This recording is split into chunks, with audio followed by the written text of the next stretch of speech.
started with the late nights. Emily had always been meticulous about her schedule. Home by 6, dinner by 7, and evenings spent on the couch binge-watching whatever true crime doc had caught her eye. But then came the first excuse. Work's been crazy. I might have to stay late. One night turned into 2, then 3 until it became the norm. At first, I didn't think much of it. She'd just gotten a promotion, so of course, there'd be added pressure. But then there were the other changes, the ones that didn't add up. Emily, who had never cared much for appearances, started dressing up more. Her usual jeans and sweaters were replaced with tailored skirts and heels. New perfume, expensive handbags, a sudden gym membership. "You're glowing?" I told her one evening as she slipped on a red dress that hugged her body in ways that made my stomach tighten. "What's the occasion?" She glanced at me briefly, almost dismissively. "Just meeting some colleagues for dinner." Colleagues. The word hung heavy in the air. Emily had never socialized much outside of work hours. When I pressed further, she shot back. "What's with the questions? I'm allowed to have a life outside of this house, Jack." I didn't want to argue, so I let it go. But the unease stayed with me, gnawing at the edges of my mind. Something was changing between us. I could feel the distance growing, and I hated it. It wasn't just the late nights or the clothes. It was her phone, constantly buzzing with messages she never let me see. The way she started locking it or angling the screen away when I was nearby. The intimacy we once shared had been replaced with a strange, cold detachment. And then, one night, as she stood by the mirror applying lipstick for another mysterious outing, she said something that made my blood run cold. "Don't wait up." It was the way she said it, like it was an afterthought, like I was just a piece of furniture in her life now. I watched her walk out the door, my mind swirling with doubt and questions I wasn't ready to face. Something was wrong. Terribly wrong. And deep down I knew it. The night she told me, "Don't wait up," was the first time I stayed awake long after she left. My mind raced with possibilities, none of them good. I stared at the clock, each tick louder than the last, until the sound of her key in the lock startled me. It was nearly 2 in the morning. Emily slipped through the door quietly, her heels in hand. She didn't see me sitting in the armchair, tucked away in the dark corner of the living room. I watched her as she tiptoed across the floor, trying not to wake me, or so she thought. "Emily," I said, my voice low but firm. She jumped, clutching her shoes to her chest. "Jesus, Jack, you scared me," she exclaimed, her tone defensive. "What are you doing up? What are you doing out this late?" She rolled her eyes, tossing her shoes onto the floor. "I told you, dinner with colleagues. It ran late." "Until 2 in the morning?" I asked, standing up slowly. Her eyes darted away, and she started rummaging through her purse, pretending to look for something. "We went to a bar afterward. It was nothing." "Who goes to a bar on a Tuesday night for nothing? Emily?" My voice was sharper than I intended. Her head snapped up. "What is this, Jack? An interrogation? I'm allowed to have a life. Or do you think I need to check in with you every time I step out the door?" The shift in her tone caught me off guard. She was angry now, and I didn't know why. I just wanted an answer, some reassurance, but all I got was deflection. "I'm not trying to control you," I said, my voice softening. "But you've been different lately. Distant. You're not yourself." She sighed, pinching the bridge of her nose like I was exhausting her. "Work has been stressful. I've been trying to manage it, Jack. But it's a lot. I don't need you adding to it." The guilt hit me like a punch to the gut. Maybe I was overthinking it. Maybe she really was just overwhelmed.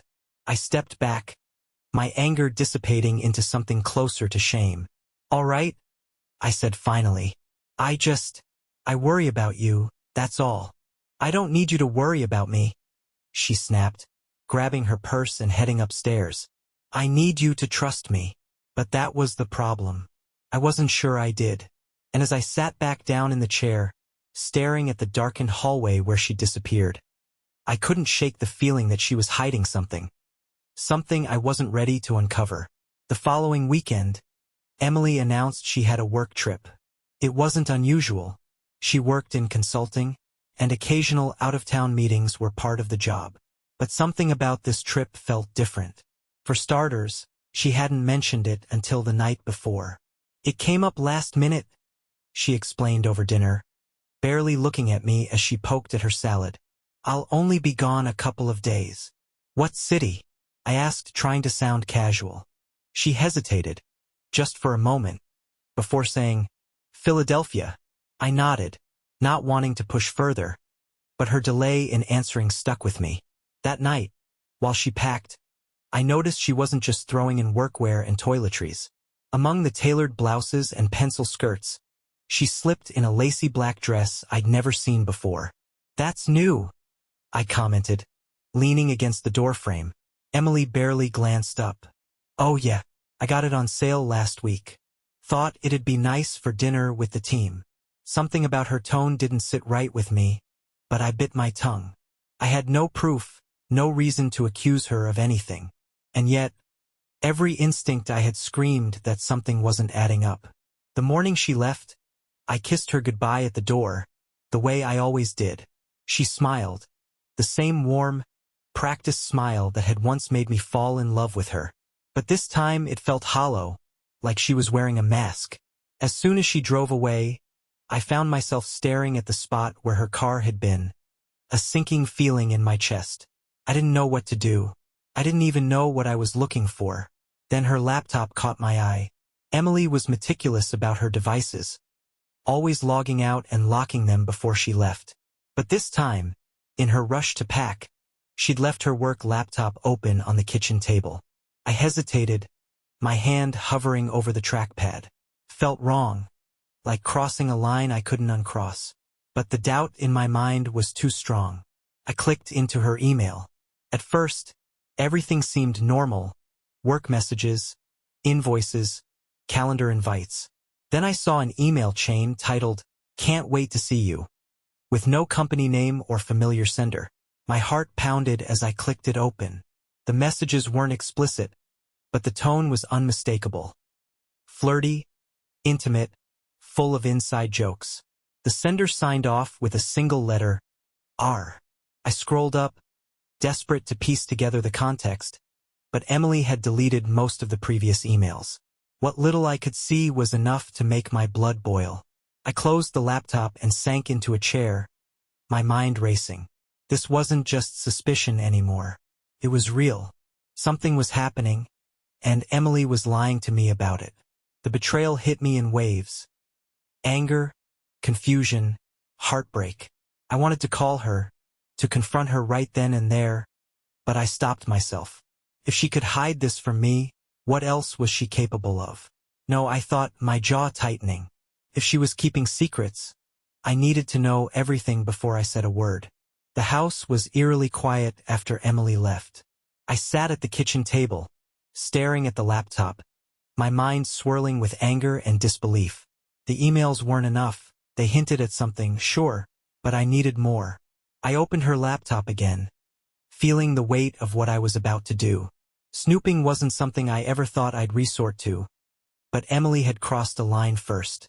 Her browser history was sparse, almost too clean. She had clearly been careful about covering her tracks, but people always miss something. My hands trembled as I clicked into her saved passwords. I knew she reused the same few variations. Emily wasn't as tech-savvy as she liked to think. I tried the combination of her favorite pet's name and her birth year on her personal email account. The login screen loaded, and my heart pounded in my chest. It worked. The inbox was more revealing than I expected. There were receipts from fancy restaurants in cities she wasn't supposed to be in, boutique hotels with romantic names like the Moonlit Terrace Inn, and car rental confirmations for weekends when she claimed to be working. Then I found the folder. It was labeled innocuously as work docs. Inside were attachments, hotel photos, itineraries, and private correspondence. The name that appeared over and over again was Richard. The emails were explicit this time, leaving no doubt. Plans to meet, talks of sneaking away, even veiled references to our little secret. One email included a candid photo of Emily in the black dress she'd packed, smiling in a way she hadn't smiled at me in months. I slammed the laptop shut, rage boiling over. My hands shook as I stood, pacing the room. Couldn't breathe. My mind raced with questions. Who the hell was Richard? How long had this been going on? Did she ever love me? Or had it all been a lie? My phone buzzed, jolting me out of my thoughts. It was Emily, texting from her work trip. Landed safely. Long day ahead. Miss you. I stared at the screen, my blood turning cold. The audacity to lie to my face while she was doing God knows what with this Richard made me sick. But I wasn't ready to confront her.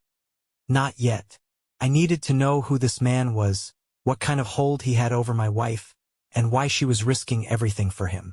So I did what I'd never done before. I hired a private investigator. Felt drastic, but I had no choice.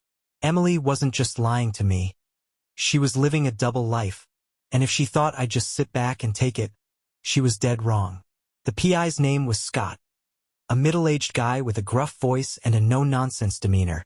He met me in a small coffee shop on the edge of town, wearing a plain black jacket and a look that said he'd seen it all. "So, you think your wife's cheating?" he asked bluntly, sliding a notepad across the table. "I don't think. I know," I replied, my voice tight with anger. Scott nodded, tapping his pen against the paper. "All right, tell me what you've got."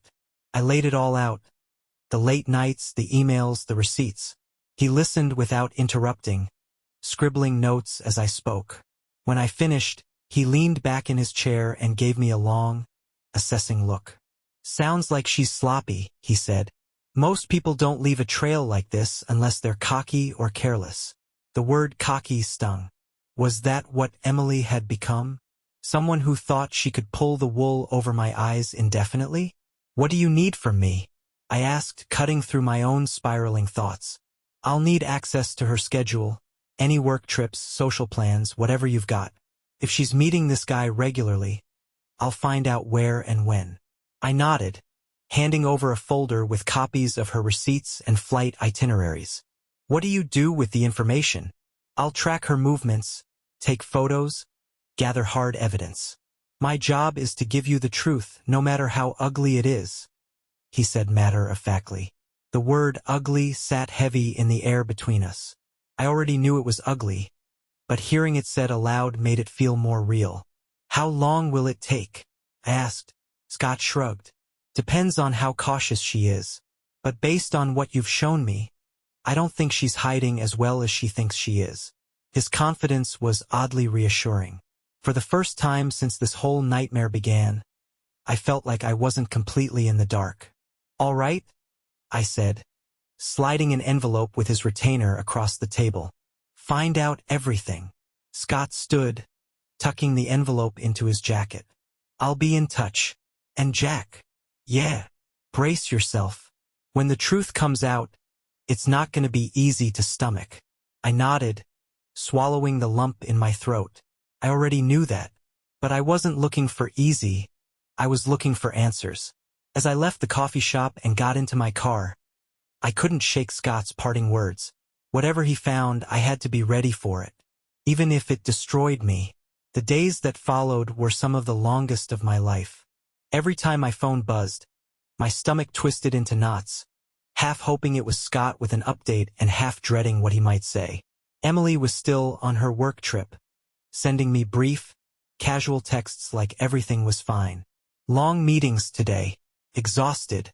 Hope you're doing okay. Miss you. Can't wait to be home." The irony wasn't lost on me. Each message felt like a taunt, a reminder that she was out there with Richard while I sat at home playing the role of the oblivious husband. I tried to keep busy. Work, errands, anything to keep my mind from wandering too far into the dark corners of my imagination. But every time I closed my eyes, I pictured her with him. Laughing, touching, doing things she no longer did with me. Late one night, my phone buzzed. I sat up in bed, the glow of the screen illuminating Scott's name. "I've got something," the message read. My heart raced as I called him back. He picked up on the first ring. "She's in New York, not Philly," he began without preamble. "Checked into a boutique hotel downtown. Room under the name Richard O'Connell. He's there too. I clenched the phone tighter. Are you sure? Positive. Got photos of them having dinner last night at a high-end restaurant. Looked pretty cozy. Holding hands across the table, leaning in close. You want me to follow them tomorrow? Yes, I said, my voice barely above a whisper. Don't stop until you have everything. You got it, Scott replied before hanging up. I sat in the dark for a long time after that, staring at the wall. The confirmation hit like a freight train, even though I'd already suspected it. She wasn't just lying to me. She was building a whole other life with this man. The next day was torture. Every minute felt like an hour as I waited for Scott's updates. Finally, in the late afternoon, my phone rang again. They're at the hotel now, he said. Checked back in after brunch and haven't left. Looks like they're spending the day in. I didn't need him to spell it out. The implications were clear, and they cut deeper than I thought they would. Send me everything, I said, my voice cold. Will do, Scott replied. You okay? Not even close, I muttered before ending the call. When the photos arrived later that night, I sat at my desk, scrolling through them one by one. There she was, my wife, laughing with him over wine, walking arm in arm down a bustling street, disappearing into the hotel hand in hand. Each image was a dagger to the heart, but I forced myself to look. I had asked for the truth, and now I had it. But as I stared at the last photo, a blurry shot of them kissing outside the hotel, I felt something shift inside me. The pain was still there, sharp and raw, but it was joined by something else. Rage. This wasn't just betrayal. It was humiliation, and I wasn't going to let them get away with it. The rage that burned inside me wasn't the kind that made you yell or punch a wall. It was cold and calculated, the kind that made you think. I wasn't just going to confront Emily. I was going to destroy her carefully constructed lies. I spent the next few days gathering every scrap of evidence Scott had sent me, organizing it into neat folders on my computer. Photos, timestamps, receipts. It was all there, undeniable proof of her betrayal. But it wasn't enough. Not yet. I needed to know who Richard O'Connell really was. A quick search revealed the basics. He was older than Emily, mid-40s, with a polished LinkedIn profile that boasted a high-ranking position at some tech firm. His smiling headshot made my skin crawl. But Scott had hinted at something darker, something lurking beneath Richard's professional veneer. There's more to him than meets the eye, Scott had said during one of our calls. I'm digging deeper. When the next update came, it nearly knocked the wind out of me. Your boy Richard isn't just some tech exec, Scott explained. He's got ties to offshore accounts, shady business dealings, and, get this, a record. 2 arrests back in his 20s for fraud and embezzlement. Both cases were dropped, but the guy's no saint. It was like a piece of the puzzle clicking into place. Emily wasn't just having an affair. She was involved with someone dangerous, someone who could ruin more than just our marriage.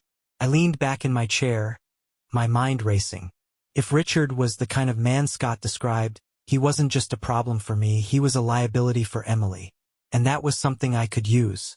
The plan started to form slowly, each piece falling into place. I'd expose them both, not just for the affair, but for everything. The lies, the deceit, the criminal connections. I wasn't just going to confront her. I was going to leave her with nothing. The first step was simple. I called Scott and asked him to keep digging into Richard's dealings. I want everything, I told him. Every skeleton in his closet. The second step was harder. I needed to maintain the facade, to pretend I didn't know a thing while Emily went about her business. It took everything in me to act normal when she returned from her trip, her suitcase neatly packed and her smile as fake as ever. How was Philly? I asked over dinner, forcing the words out. She shrugged, taking a sip of wine. Busy, exhausting, glad to be home. I nodded, swallowing the bile rising in my throat. Glad you're back. But inside, I was counting down the days until everything fell apart. Until she realized the trap was already set. This wasn't just revenge anymore. This was war. The next morning, I put the plan into motion. Emily had gone back to her usual routine, oblivious to the fact that I knew everything. Her confidence disgusted me, but I kept my emotions in check. If I played this right, she wouldn't see the storm coming until it was too late. First, I reached out to Scott. "Did you find what I need on Richard?" His response came quickly. "More than enough. Offshore accounts, questionable contracts, and a handful of rumors tying him to insider trading. He's careful, but not careful enough." "Perfect," I said, feeling a grim satisfaction. "Send me the files. I'm going to make sure his past catches up with him." Scott paused. "What's the play here, Jack? You planning to go public with this?" "Not yet," I replied. "I want to use it to shake their little world first. Let them know the walls are closing in." Scott didn't press further. He just sent over the files, a treasure trove of dirt that painted Richard as a man with more skeletons than a graveyard. The second strike came that afternoon. I composed an anonymous email using a secure service, attaching copies of the evidence I had on Richard's dealings. The recipients, his company's board of directors, major investors, and, just for fun, a few reporters I knew would salivate over the story. The subject line read, "Your trusted executive's dirty secrets." By the time I hit send, my hands were steady, my focus sharp. It wasn't enough to ruin his career just yet, but it would rattle him. That was the point. I didn't have to wait long to see the fallout. That evening, Emily's phone buzzed constantly. She glanced at the screen repeatedly, her brow furrowing as she read the messages. I could tell something was wrong. "Everything okay?" I asked casually, pretending to focus on the TV. "Yeah," she replied too quickly, setting her phone face down on the table. "Just work stuff." I smirked inwardly. If she thought this was bad, she had no idea what was coming next. The real blow came the following day when Scott sent me a photo of Richard storming out of his office, his face red with anger. His company had launched an internal investigation, and the stress was clearly getting to him. But the best part came later that night. As Emily sat across from me at dinner, her phone buzzed again. This time, she couldn't hide her reaction. A sharp intake of breath, her face paling as she read the screen. "What is it?" I asked, feigning concern. "Nothing," she said, standing abruptly. "I need to take this." She disappeared into the other room, her hushed voice carrying faintly down the hall.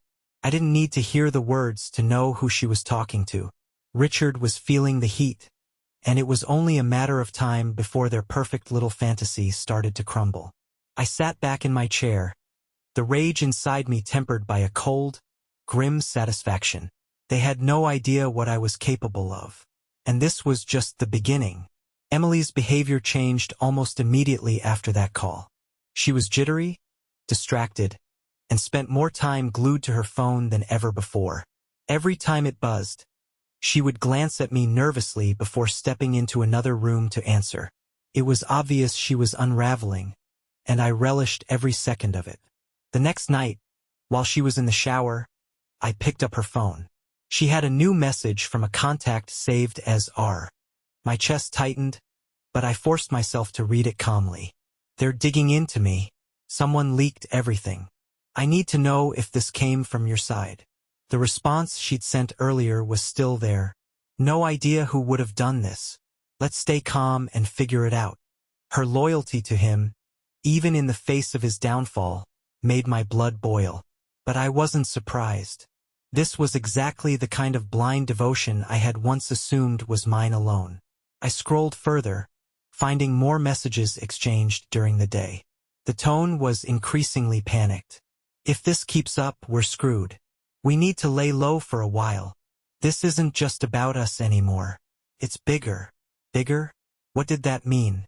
I copied the messages and forwarded them to myself before deleting the evidence. Whatever bigger referred to, I needed to know. The next morning, Scott confirmed my suspicions. "Richard's network isn't just about shady finances," he explained over the phone. "He's been funneling money through offshore accounts to cover up involvement with illegal trading rings. If the authorities dig deep enough, he's looking at serious prison time." "And Emily?" I asked, my voice tight. "She's not directly tied, But if they've been moving funds together, her name might come up. Especially if he decides to cut a deal and throw her under the bus. The thought of her being dragged down with him should have filled me with more anger, but instead, it felt satisfying. This was what she had chosen, a man who would bury her the second it suited him. That evening, I watched her across the dinner table, her fork idly pushing food around her plate. She was quiet, lost in thought, and didn't even notice me studying her. "Something on your mind?" I asked, keeping my voice neutral. She startled slightly, forcing a smile. "No, just tired. Work's been crazy. Anything I can help with?" Her eyes flicked up to meet mine, searching for something. Maybe a hint that I knew. But I gave her nothing. "No," she said finally, shaking her head. "I've got it under control." But I knew she didn't. The cracks in her carefully constructed life were widening, and it was only a matter of time before everything fell apart. I wasn't just waiting for that moment. I was planning it. Emily's unraveling was becoming more obvious by the day. The confident, dismissive woman who once walked out the door with a smirk now moved like a shadow of herself. Her late-night calls were more frequent, and her tension was palpable. I kept my cool, playing the role of the oblivious husband to perfection. But behind the scenes, I was preparing for the coup de grace. The first step was to ensure I had leverage. Scott had uncovered even more damning evidence about Richard's illegal dealings, and I'd spent hours compiling it into an airtight package. Every transaction, every suspicious connection, every shadowy deal. It was all there. I also made sure to include Emily's involvement, carefully highlighting her role in aiding and abetting Richard. She might not have realized the full scope of his crimes, but her complicity was undeniable. The second step was to create a public spectacle. I didn't just want Emily and Richard to feel the walls closing in. I wanted them to collapse in full view of everyone they'd deceived. To that end, I arranged a dinner party. "Why don't we have some friends over?" I suggested one evening, feigning casual interest. "It's been a while since we've hosted, and I thought it might be nice to catch up with everyone." Emily hesitated, her eyes narrowing slightly. "That's random. Why now? Why not?" I replied with a shrug. "We've both been so busy. It'd be good to unwind a bit." She gave a weak smile. "All right, sure. When?" "This Friday," I said, already locking the date in my mind. "Just a small group, close friends." She nodded, but the tension in her shoulders didn't fade. She knew something was off, even if she couldn't put her finger on it. Friday arrived quickly, and the house buzzed with activity as we prepared for the evening. Emily flitted around nervously, checking every detail twice. I stayed calm, playing the supportive partner while silently ensuring my preparations were in place. By the time the guests arrived, everything was ready. The dinner started off smoothly enough. Laughing, wine flowing, polite conversation. But beneath it all, I could feel the growing tension. Emily's phone buzzed constantly in her pocket, and she excused herself more than once to answer hurried calls. Finally, as dessert was being served, I cleared my throat and stood. "Before we wrap up tonight, I wanted to share something with everyone," I said, my voice steady. Emily's eyes snapped to mine, her fork frozen halfway to her mouth. "What are you doing?" she asked, her tone sharp. I smiled at her, cold, calculated. "It's important, Emily. I promise it'll be worth everyone's time." I reached for my laptop, which was connected to the living room TV. With a few clicks, the screen lit up, displaying a folder labeled, "The Truth." "Ladies and gentlemen," I began, my voice icy, "allow me to introduce you to the real Emily and her esteemed companion, Richard O'Connell." Gasps rippled through the room as I opened the folder, one damning photo and document after another filling the screen. Emily's face went pale, her mouth opening and closing as she struggled to form words. "You lied to me, to all of us," I continued, my voice rising. "And now, it's time everyone knows exactly who you are." Her world was crumbling in real time, and I reveled in the chaos. But this was just the beginning. The room erupted into chaos. Gasps turned to whispers, whispers into accusations, and soon, all eyes were on Emily. Her face was a mask of panic, her hands trembling as she tried to shut the laptop, but I blocked her. "Don't," I said coldly. "You don't get to hide anymore. This isn't what it looks like," she stammered, her voice cracking. "Jack, we can talk about this privately." "Privately?" I cut her off, my voice filled with venom. "Was anything private when you were parading around with Richard, laughing at me behind my back? Or are you more upset that I didn't keep your dirty little secrets?" The guests, our friends, sat frozen in their seats, caught between shock and disbelief. One brave soul, Lauren, finally spoke. "Emily, is this true? Are you cheating on Jack?" Emily floundered, looking around for support but finding none. It's not like that," she muttered, her voice barely audible. "It's complicated." "Complicated," I repeated, laughing bitterly. "You know what's complicated, Emily? Finding out your wife is sleeping with a criminal while smiling in your face every night. That's complicated." Her lips trembled, and for a moment, I thought she might break down. But then her expression hardened. "You think this is all my fault?" she spat, her voice rising. "You're no saint, Jack. You've been distant, boring, obsessed with your routine. Richard made me feel alive again. Something you stopped doing a long time ago." The air in the room seemed to freeze. Her attempt to shift the blame landed like a slap in the face. Not just to me but to everyone watching. "That's your excuse?" I said, my voice low and trembling with rage. "That I wasn't exciting enough? That justifies lying, sneaking around, and throwing away everything we built?" She opened her mouth to respond, but before she could, my phone buzzed on the table. I picked it up, already knowing what it was. It was Scott. "Perfect timing," I muttered, hitting speakerphone and placing it in the center of the table. "Jack, it's done," Scott said, his voice carrying through the room. "The authorities have the evidence. They're moving in on Richard tonight." Emily's face drained of all color. "What did you do?" she whispered, her voice barely audible. "I did what you couldn't," I replied, leaning in close. "I stood up to the lies, the deceit. And now, your perfect little world is falling apart." The weight of my words seemed to hit her all at once.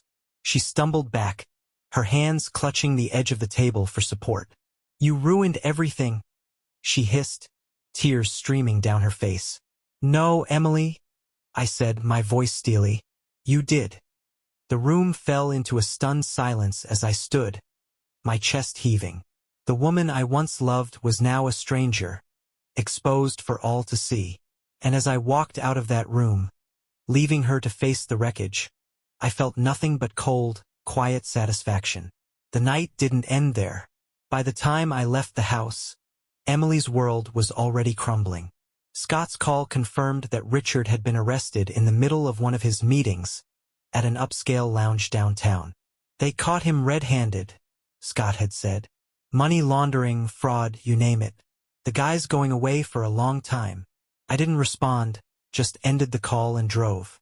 I needed space, a moment to process what I'd just done.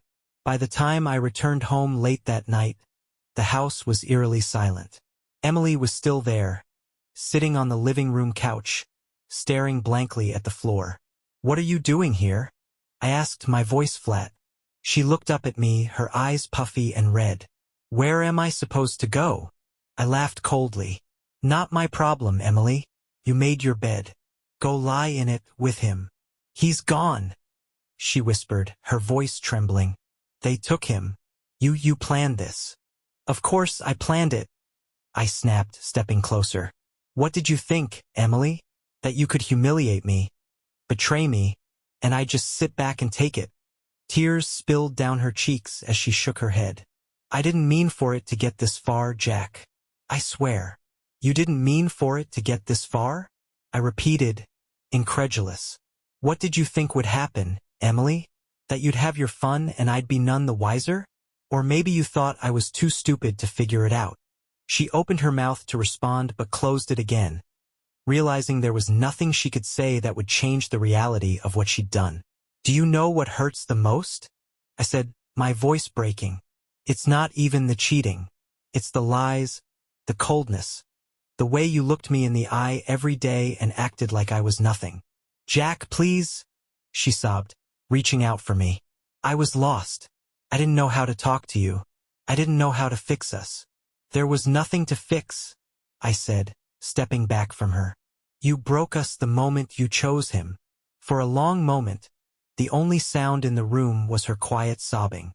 Then I spoke, my tone final. I want you out of this house by tomorrow. Pack your things and leave. She looked up at me, her face a mixture of despair and disbelief. Where am I supposed to go? Figure it out, I said coldly. You had no problem finding him. I'm sure you'll manage. And with that, I turned and walked upstairs, leaving her alone in the ruins of what she'd destroyed. The next morning, I came downstairs to find Emily packing her things. Suitcases lined the hallway, her face pale and tear-streaked. Is this everything? I asked, my tone detached. She nodded, not meeting my eyes. I just need to grab a few more things. Good, I said flatly. I want you gone by noon. Her voice broke as she asked, Are you really going to throw away everything we've built? I stared at her, my anger simmering beneath the surface. You already did that, Emily. I'm just cleaning up the mess. She didn't respond, just zipped up the last suitcase and walked out the door without another word. The silence she left behind felt heavier than anything I'd ever known. In the days after Emily left, the fallout from the scandal spread quickly. News of Richard's arrest made headlines. His dirty dealings splashed across every major outlet. Emily's name wasn't mentioned, but whispers circulated among our social circle. Friends stopped calling, unsure how to approach me. She tried reaching out a few times. Texts, voicemails filled with apologies and pleas, but I ignored them all. The house felt empty, but it was better than the alternative. At least now I could begin to breathe again. Weeks passed, and the pieces of my life began to settle. I sold the house, unable to live with the memories that lingered in its walls. Therapy became my anchor, a place to untangle the anger and grief Emily had left behind. Slowly, I started to rebuild. One evening, Scott called with an update. Richard's case is ironclad. He's looking at decades behind bars. As for Emily, she's keeping a low profile. Seems like she's learned her lesson. Good, I replied, my voice steady. This wasn't the life I'd imagined, but it was mine again. Clean, honest, and free of lies. And that was all I needed.